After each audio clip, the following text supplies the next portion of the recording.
nombre del Padre, y del Hijo, y del Espíritu Santo. Amén. Padre nuestro que estás en el cielo, santificado sea tu nombre. Venga a nosotros tu reino, hágase tu voluntad en la tierra como en el cielo. Danos hoy nuestro pan de cada día, perdona nuestras ofensas, como también nosotros perdonamos a los que nos ofenden. No nos dejes caer en la tentación y líbranos del mal. Amén. Dios te salve María, llena eres de gracia, el Señor es contigo. Bendita tú eres entre todas las mujeres y bendito es el fruto de tu vientre, Jesús. Santa María, Madre de Dios, ruega por nosotros pecadores, ahora y en la hora de nuestra muerte. Amén. San Ignacio, ruega por nosotros. En el nombre del Padre, y del Hijo, y del Espíritu Santo. Amén. Tendremos ahora la meditación o contemplación, como dice San Ignacio, del misterio de la encarnación del Verbo, la encarnación de la segunda persona de la Santísima Trinidad. Se puede encontrar el texto de San Ignacio a partir del número 101 del libro de los ejercicios espirituales. Él nos recuerda de comenzar con la oración preparatoria, los 3 preámbulos, dice 3 puntos y un coloquio. La oración preparatoria es la de siempre, de pedir gracia al Señor para que este tiempo de contemplación sea para su mayor gloria.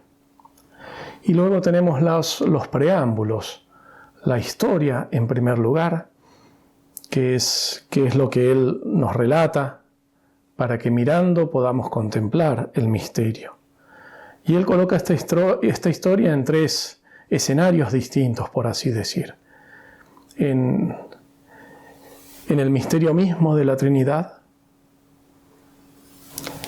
lo que sucede en el mundo, y luego en ese lugar escondido del mundo, desconocido, que es la gruta de Nazaret, donde María Santísima está y donde recibe la visita y la anunciación del ángel San Gabriel. Son estos 3 escenarios en los cuales nos podemos mover libremente durante esta contemplación. Para la parte de la Anunciación tenemos el texto del Evangelio de San Lucas, en el capítulo 1, a partir del versículo 26. La composición del lugar es de acuerdo también a esta historia, a estos 3 escenarios. Poco podemos imaginar del misterio de la Trinidad, pero sí podemos imaginar todo el mundo, el ancho mundo, dice San Ignacio, y en el cual dice él, están tantas y diversas gentes. Y luego nuestra imaginación puede ir particularmente a la casa de Nazaret, en la provincia de Galilea. Esta preparación que San Ignacio propone, que se llama la composición del lugar, a veces es muy útil para nuestra oración. Porque, y él dice que dediquemos algún tiempo a esto. No se nos ha de ir toda la hora de oración en preparar esta contemplación del lugar, pero tiene sentido, tiene realmente sentido. Entre otras cosas, primero porque ayuda a la imaginación y sirve como elemento al cual volver después de algunas distracciones que pueden suceder en la oración. Cuando la oración es un poco más batalla, cuando hay que trabajar más para pelear contra distracciones, cuando la imaginación vuela un poco sin control, en la composición del lugar, en esas imágenes que nos hemos puesto, que hemos creado nosotros mismos, encontramos materia para volver a la oración desde allí. Cuando nos damos cuenta de que hay una distracción, de que estamos fuera podemos agarrarnos de esa imagen para, de esa manera, volver a entrar en la oración. Pero también tiene otro sentido, y que es que cuando hacemos estas contemplaciones e imaginamos cada uno de los detalles, él dice en la casa de Nazaret, imaginar dónde está la puerta, dónde está la ventana, cómo están las cosas, cómo es el lugar, cuando hay un cierto trabajo nuestro en componer ese lugar, en imaginarnos, en ponernos en escena, y luego pasamos a la meditación, eso para el resto de nuestra vida hace ese misterio como muy propio nuestro. De alguna manera lo hace entrañable, porque cada vez que pensamos en el misterio es como que volvemos a entrar en esa escena. Y así todas nuestras potencias, todo nuestro ser, se pone en oración ante el Señor. Y la petición, lo que pedimos, es conocimiento interno del Señor, que por mí se ha hecho hombre para que más le ame y le siga. Es lo que decíamos en la meditación anterior, si hemos de seguir la vocación a la cual Cristo nos llama, hemos de imitarle. Si hemos de imitarle, hemos de conocerle. Se puede seguir el texto de San Ignacio. En estos tres escenarios que San Ignacio propone y por los cuales nos hace pasar en esta meditación, hay algunas ideas de fondo muy importantes que podrían ser como las líneas de esta meditación. San Ignacio propone allí algunos puntos, 3 puntos que puede seguir libremente y puede ser de mucho fruto. Yo voy a proponer de alguna manera otras como líneas de meditación que también descubrimos en el mismo texto de San Ignacio. Son caminos por los cuales cada uno puede, si ve que le ayuda, entrar y caminar, meditando, reflexionando, pensando en el misterio, rezando. El primer punto o el primer camino que proponemos y que también menciona San Ignacio es el de tratar de profundizar, entender la necesidad de la encarnación. Necesidad y novedad de este misterio. Entonces, esa primera línea es la de la necesidad de un Salvador por parte nuestra. No hay necesidad de la encarnación por parte de Dios. Todo lo que Él hace es soberanamente libre. Él no estaba obligado de ninguna manera de responder a nuestra necesidad, a nuestra miseria, con una redención, ni mucho menos por medio del misterio de la encarnación. Él lo hace libremente por amor. Pero de nuestra parte, cuán necesitados estábamos. Cuán necesitados estábamos. Cuán necesitados estamos aún del misterio de la encarnación. Dios vio eso. Porque el hombre puede zambullirse en el pecado, pero no puede salir de él. El hombre se puede tirar a un pozo lleno de lodo, de barro pero es tan profundo que no puede salir de él por sí mismo si alguien desde arriba no lo levanta. Eso es el pecado. Eso es el pecado original. Esos son nuestros pecados originales, personales. Ese es el pecado de la humanidad. Pero ese es el pecado de cada uno de nosotros. El hombre que peca es Adán, sí. Y en Adán todos pecamos. Pero el hombre necesitado es cada uno de nosotros. Eres tú, soy yo. Aquí entonces podemos reflexionar, esta sería la línea de meditación, en profundidad. ¿Qué sería de nosotros sin la encarnación? ¿Qué sería de nosotros sin el misterio de la encarnación, sin Dios que se ha hecho hombre, sin el misterio de Jesucristo? ¿Qué sería de la humanidad? Siempre decimos, o estamos casi habituados a decir que la humanidad no va muy bien, que cómo están las cosas, pero ¿y qué sería sin la encarnación? Si la presencia del mal y del pecado se hace sentir de una manera tan fuerte, aún después del misterio de la encarnación, ¿qué sería sin ese misterio? ¿Qué sería sin la redención de Cristo? ¿Qué sería de la humanidad sin el perdón de Dios? Sin la gracia, sin los sacramentos. ¿Qué sería de la gente que conocemos sin Cristo? ¿Qué sería de cada uno de nosotros?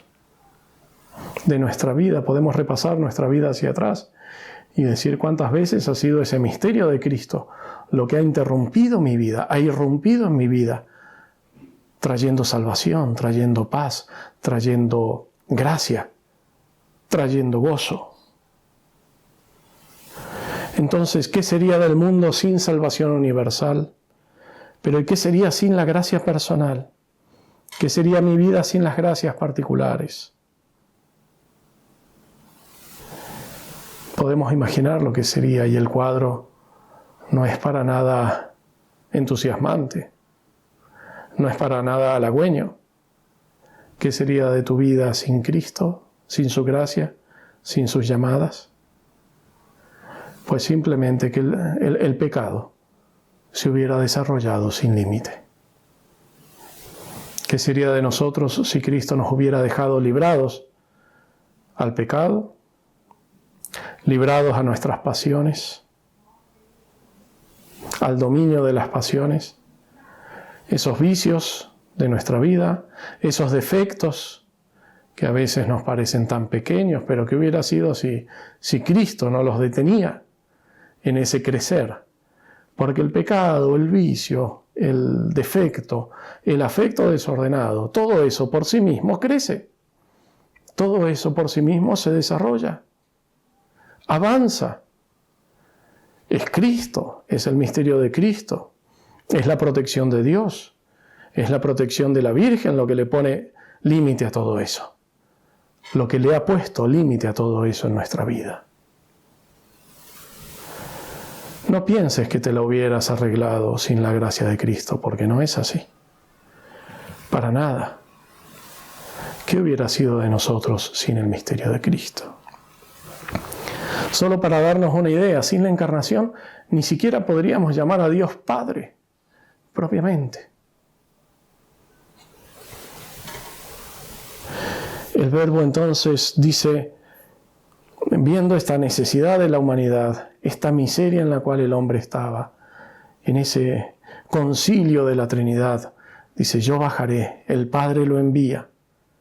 Y el Verbo dice, sí, yo bajaré, aunque en ello me vaya la vida. Como de creador es venido a hacerse criatura, dice San Ignacio. Y hay otra expresión de San Ignacio que también tiene una belleza y una riqueza para nuestra meditación increíbles.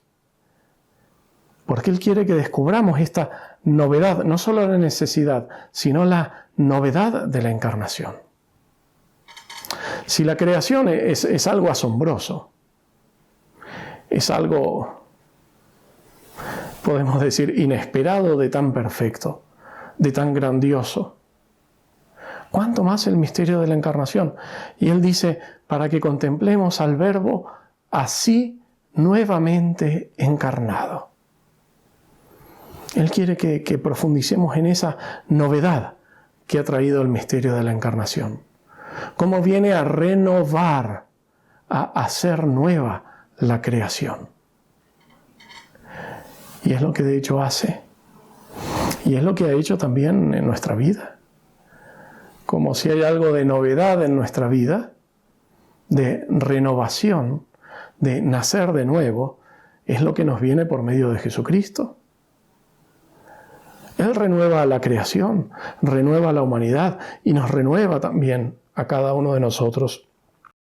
Podemos decir entonces que allí donde nada podía hacerse, Dios hizo todo.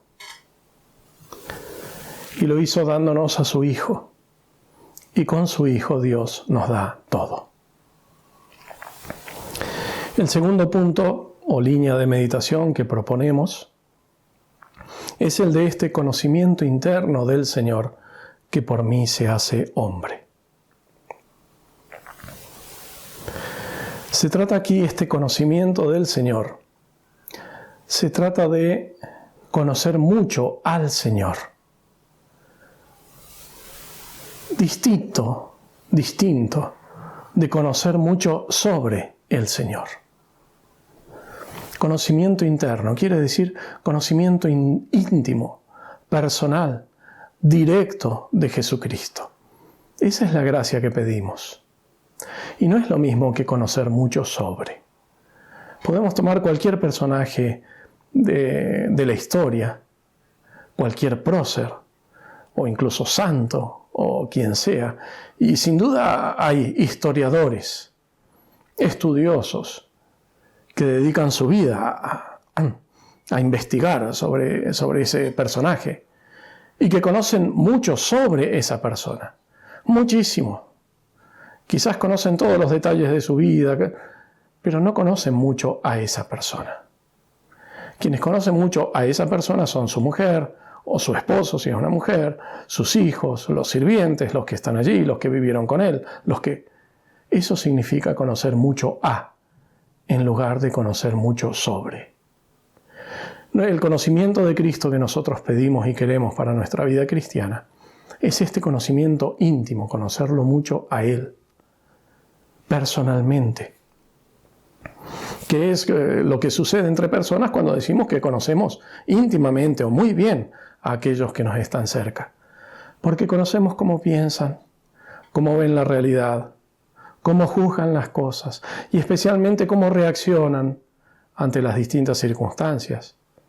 Uno sabe qué es lo que puede decirle a una persona y qué es lo que no le puede decir. Cómo reaccionará si pasa esto o si pasa aquello. Y entonces en el caso de Cristo se trata de lo mismo. Porque allí descubriremos entonces sus virtudes, en sus actos, en su modo de reaccionar, en sus modos de juzgar la realidad, las personas, las situaciones. Encontraremos ese conocimiento de Cristo. Es un modo de pensar, de juzgar, de decidir, de vivir. Es todo un estilo de vida. No podemos dirigir nuestras vidas al cielo a menos que sigamos a Cristo y lo imitemos. No lo podemos imitar a menos que lo conozcamos íntimamente, interiormente. Porque Él es el camino, Él lo dijo. Es todo un estilo de vida.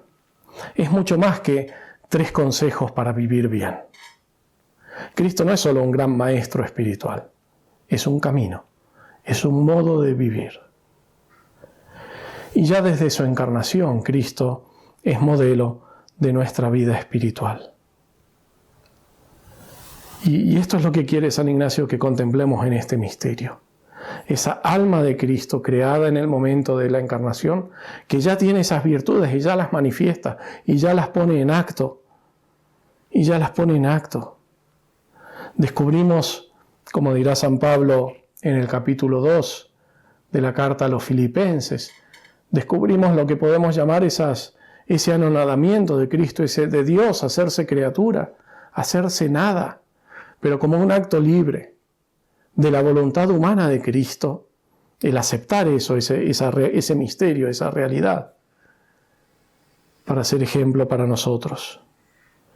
Y entonces, cuando hablamos de estas virtudes de Cristo, de este abajarse, de este hacerse uno de nosotros, este no considerar como un tesoro que es solo para Él y para desear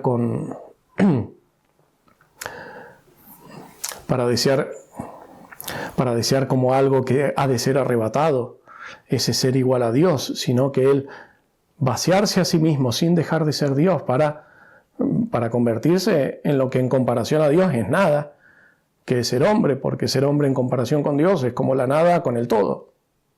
Bueno, ese es el hacerse nada de Cristo, el descender hasta nuestra condición. Bueno, cuando hablamos de todo esto, estamos hablando de virtudes. O sea, que la bondad les viene por esa libre elección del Señor. Y por eso esto es ejemplo para nosotros. Y así lo vemos en la encarnación, pero también en los demás misterios de la vida de Cristo.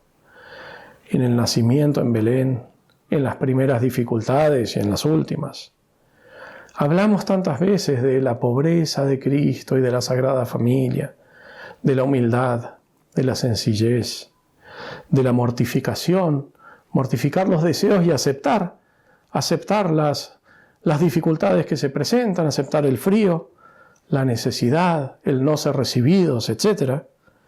Todas cosas dificultosas, todas cosas soportadas con el Señor, con una paciencia infinita, y también por San José, y soportadas también por María Santísima. Pero cuando entramos en el corazón de Cristo, descubrimos eso, de que son no solo soportadas, sino elegidas positivamente, para poder ser ejemplo para nosotros. Es muy fuerte esto. Él eligió esa pobreza, ese frío, esa necesidad, esa contrariedad, para mostrarnos el valor de las cosas y para darnos ejemplo. Intentar entrar en el corazón de Cristo, en esa elección, en esa decisión, en esa actitud, en esa respuesta, eso es meditar. Eso es meditar. De aquí se sigue el fruto del conocimiento interno del Señor. Y de allí vemos la distancia con nosotros mismos. A veces consideramos estas virtudes, pero no son exactamente las virtudes de Cristo. Pensamos que somos pacientes porque no hemos matado a nadie todavía, o que somos pobres porque no andamos por allí robando. Pero el espíritu de pobreza de Cristo es algo más. La benevolencia de Cristo, la misericordia y la paciencia de Cristo son bastante más que las nuestras. Es esa radicalidad de esas virtudes de Cristo que la descubrimos cuando lo consideramos desde este punto de vista, desde el corazón de Cristo. Porque Él podía elegir otros caminos. Para salvarnos, Él podía elegir otros caminos. Eligió cada una de esas cosas. Y entonces, según esto, San Ignacio quiere que recorramos la vida de Cristo con Él para mirarlo, para seguirlo, para imitarlo. Pero ya en la misma encarnación, ya encontramos condensado todo el bien espiritual y todo el ejemplo que Cristo quiere dejarnos. Y lo vemos desde ese primer momento y en esa primera actitud. Si decíamos antes, si tenemos que pensar en qué vida quiero para mí, podemos decir, si debo pensar en el sentido global de mi vida, incluso en el proyecto de vida. ¿Cuál es tu proyecto de vida? ¿Cuál es mi proyecto de vida? ¿Cuál fue el proyecto de vida de Jesucristo? ¿Cuál fue el proyecto de vida de Jesucristo? Lo encontramos en la carta a los Hebreos, cuando dice: sacrificios y oblaciones no quisiste, pero me has dado un cuerpo. He aquí que vengo, Señor, para hacer tu voluntad. He aquí que vengo, Señor, para hacer tu voluntad. Ese es el proyecto de vida de Jesucristo. Allí se expresa en esa disposición, en esa obediencia, en esa humildad, en esa entrega. Se expresan comprimidas todas las virtudes del Verbo encarnado que queremos imitar. Y desde aquí podemos profundizar, meditar en lo que puede ser el tercer punto o la tercera línea de meditación en esta contemplación, y que es mirando al ejemplo de María Santísima. Ese hágase de María Santísima. Hágase en mí según tu palabra, cuando el ángel le propone ser la Madre de Dios. Ese fiat, hágase. Hay muchísimo para meditar en esto, pero es evidente desde el primer momento en la incondicionalidad de ese sí de María Santísima.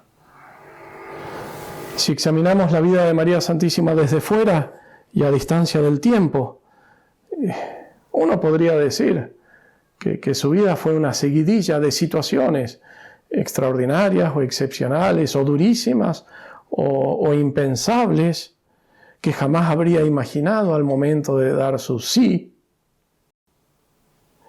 No sé, su sorpresa y aflicción cuando Jesús se le pierde en Jerusalén ya es una muestra. Pero sin embargo su sí, su fiat, siempre se mantiene el mismo. Porque fue incondicional. Porque no tenía límites. Porque no era un sí para algo, no era un sí para esto, yo te digo sí para esto, sino que era un sí a Dios. Era un sí a Dios. Y por eso es incondicional. Y por eso no puede cambiar.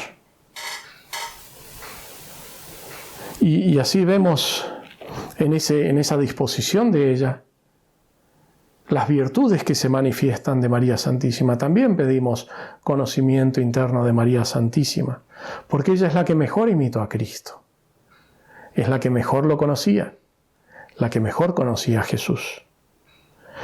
Y podemos quizás meditar estas virtudes de María, esta disposición suya, en 3 momentos con respecto a la voluntad de Dios.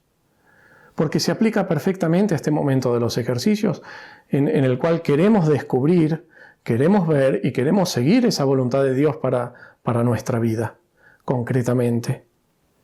Y entonces hay como 3 momentos que vemos en el relato de la Anunciación de cuáles son las actitudes de María ante la voluntad de Dios. Cuando esa voluntad de Dios primero es desconocida, pero se empieza a presentar, pero ante la voluntad de Dios desconocida, en María lo que vemos es la humildad y la oración. Ella se abre a la palabra de Dios, la medita, espera que Dios muestre su voluntad y confía en ello. Pero esta humildad se manifiesta en que ese esperar la manifestación de la voluntad de Dios es sin condiciones, es sin planes propios, es sin querer seguir una cosa o la otra, con humildad. Y esto es lo que Dios miró, es lo que ella dice. Dios ha mirado la humillación de su sierva. Esto es lo que atrajo la acción de Dios. Es lo que le agradó. Y por eso es que Dios la hizo finalmente. La hizo la más feliz entre todas las mujeres. Así hace Dios. Él espera como disposición fundamental antes de conocer su voluntad este espíritu de oración, este espíritu de apertura de nuestra alma, de nuestro corazón, que podemos llamar de otra manera diciendo que es humildad. Porque es reconocer quién es Dios. Es darse cuenta de su omnipotencia, de su sabiduría infinita y de su bondad infinita. La humildad jamás puede pensar que los planes de Dios me pueden amargar la vida o pueden arruinarme mis deseos. No, jamás piensa eso, ni se le cruza. Sus planes no son jamás para llevarnos a la tristeza, al desaliento, ¿no? Son para hacernos felices, bendecidos, como lo hizo con María Santísima. Cuando la voluntad de Dios se presenta, se manifiesta, podemos decir, y se nos pide la respuesta, también esa voluntad de Dios entraña las dificultades que trae consigo. Y entonces, ante la voluntad de Dios dificultosa, lo que vemos en María Santísima es esa ciega y absoluta confianza en Dios. Es difícil de entender de tan admirable. María Santísima no tiene repliegues, no tiene idas y vueltas, no tiene cosas escondidas ahí que no quiere mostrar a Dios. Es diáfana, es cristalina al amor de Dios. No temas, María, he aquí que concebirás. Y ella amaba su virginidad. Y es por eso que dice, yo no conozco varón, ¿cómo será entonces? Solo preguntaba lo que necesitaba saber para poder dar su conformidad plena y libremente. Ella pregunta no porque dude, sino porque se asombra. Es una pregunta que nace del asombro. No es incredulidad, sino asombro. Por eso, como explica Santo Tomás de Aquino, ella recibe una respuesta explicativa. Dice, la respuesta del ángel no fue para dejar de lado o para quitar o para cancelar la incredulidad de María, porque no había incredulidad, sino que fue para resolver su admiración, para resolver su admiración. Y en tercer lugar, cuando esa voluntad es apenas conocida claramente, pues lo que se sigue es esa premurosa fidelidad, ese hágase inmediato. Primero se había extrañado, luego muestra su discreción en las preguntas que le hace al ángel, pero inmediatamente cuando recibe la respuesta suficiente, se da, se entrega, sin límites. Cuando la orden de Dios es clara, ella se deja conquistar. Pronuncia su hágase, ecce ancilla Domini. Hágase, como si dijera, a este punto mi consentimiento no es necesario, yo soy la esclava del Señor. Él ha de hacer conmigo lo que Él sabe que ha de hacer. Aquí estoy. Sin embargo, ya que Él lo quiere, ya que Él me lo pide, he aquí la esclava del Señor. Esto es un alma dócil. Se proclama esclava, dispuesta a obedecer a la palabra de Dios. Su respuesta es la respuesta de todo el mundo, como dice también Santo Tomás. Ella tenía, dice, en el consenso de la Virgen María, estaba el consenso, el consentimiento de toda criatura humana. Todos los siglos esperaban esta respuesta. Entonces, ¿cuántas virtudes vemos en este simple acto de María? Reales, sólidas, firmes, profundas, sinceras. Esas han de ser las virtudes de nuestras respuestas a Dios, a las llamadas de Dios y a las llamadas de Cristo. Examinemos muy seriamente en lo profundo de nuestras almas. Pidamos la gracia para no ser sordos, conocimiento interno del Señor, conocimiento interno de María, para realmente quitar de nuestra alma totalmente todo lo que pueda obstaculizar esta prontitud y esta docilidad ante Dios. Pensemos si a veces no ponemos condiciones, si no queremos hacer que Dios se adapte a nuestros planes. Más feliz es María por haber aceptado al Verbo en su corazón que por recibirlo en su seno. Así dicen los padres de la Iglesia, San Gregorio, San Agustín, retoma también Santo Tomás.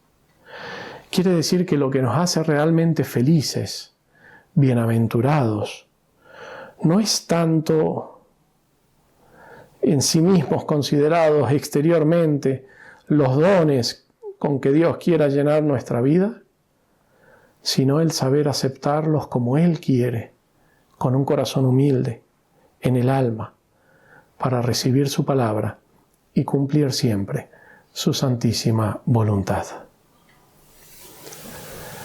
Gloria al Padre, y al Hijo, y al Espíritu Santo, como era en el principio, ahora y siempre, por los siglos de los siglos. Amén.